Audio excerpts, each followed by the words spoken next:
There has always been a kid who can't sit still. Not the bad kid, not the lazy kid, just the kid who seems off rhythm with everyone else. The one who's, tapping on the desk, answering the question before it's even finished, forgetting instructions almost immediately, and being told over and over if you would just try harder. Long before there was ADHD, long before medication, long before 504 plans and IEPs, there were kids like that. And most of the time, they weren't seen as struggling.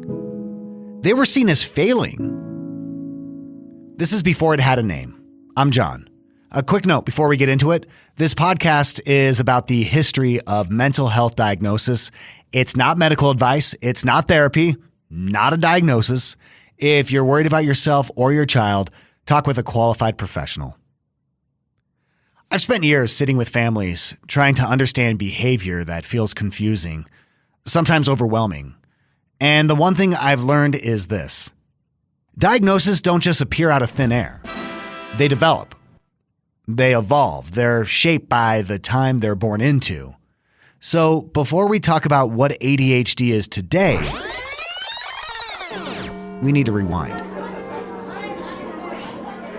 Picture a classroom in London, 1902. Heavy wooden desks, tall windows, 30 children sitting straight-backed in rows. Silence isn't requested, it's expected. And then there's that one boy in the back. He rocks slightly in his seat. He blurts out answers. He loses his place when reading aloud. He's not unintelligent. In fact, sometimes he seems ahead of the lesson.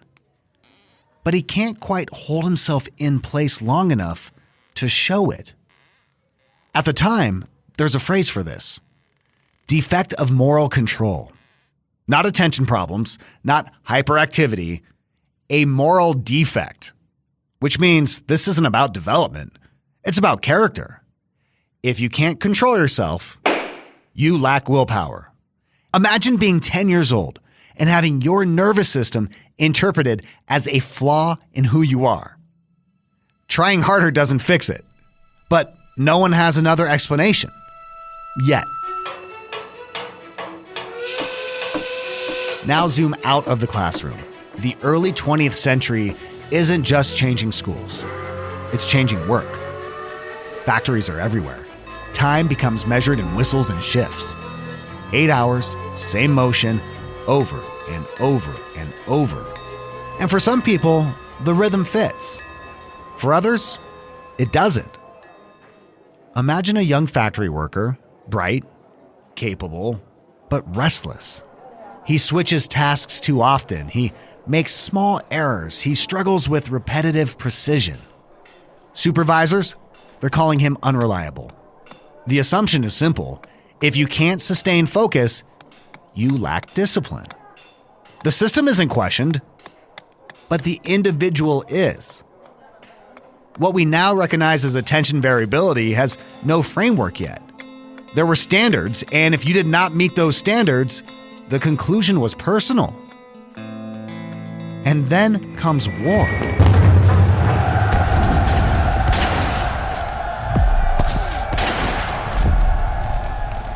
World War I changes not just geopolitics, but how we understand the mind. Trench warfare is chaos followed by stillness, long waiting, sudden violence. Some soldiers, they adapt quickly to fast-changing environments. They scan constantly, they react quickly, move without hesitation. Traits that were disruptive in school can be useful in combat. But war also leaves people altered. Men return home restless. They're unable to sleep, they're easily startled, and at the time, it's called shell shock. Later, combat fatigue. Much later, PTSD. And at this point, the nervous system is starting to enter the conversation. And something becomes clearer. Context matters. A trait that works in one environment can struggle in another. It's the same brain, but different demands. Back in 1902, there was a pediatrician named George Still who notices something interesting. The children labeled morally defective, they're not unintelligent. They simply can't regulate themselves consistently. And he asks a question that shifts the conversation. He asks, what if it isn't about morality? What if it's biological? And at the time, that idea doesn't immediately transform society, but it does plant something. And it suggests that maybe this attitude, this behavior, isn't a failure of character, but maybe it's a difference in wiring. In the 1930s, there's this doctor. His name is Charles Bradley, and he gives stimulant medication to children for headaches. And unexpectedly, some of them become more calmer. They are focused. A stimulant reducing chaos? It is completely counterintuitive. And it doesn't immediately reshape culture, but it hints that attention and impulse control might have neurological roots, not moral ones. Then it's 1980.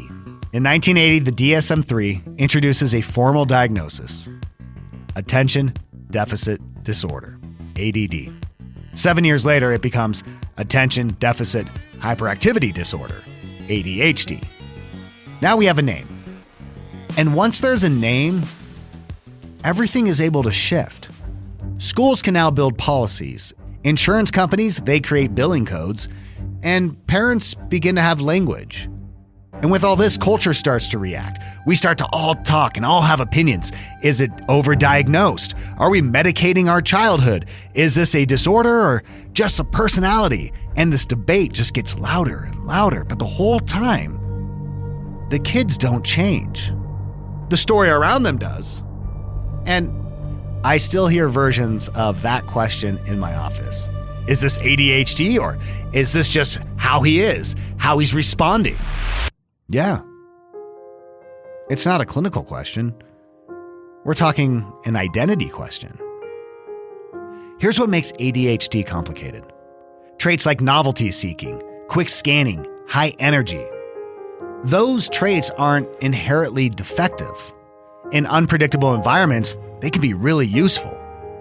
But in systems built around stillness and sustained attention, this is where we start to see friction happen. You know, the brain didn't suddenly malfunction in 1980. It was the world that changed, and schools changed, and work changed, and then expectations changed. And diagnosis sits at this weird intersection of biology and culture. And by the way, it always has. Before there was ADHD, there were kids trying to explain why focusing felt harder for them than it did for their classmates. And there were adults who thought they were lazy, and parents who wondered what they were doing wrong. What happened was the language improved, and science evolved. And it's important to remember, though, the experience has always been there. It's always been real. ADHD didn't suddenly appear in the late 20th century.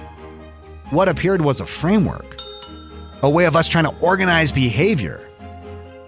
And then we had a name. And names matter, because a name can bring relief, or it can bring doubt, or it can bring both.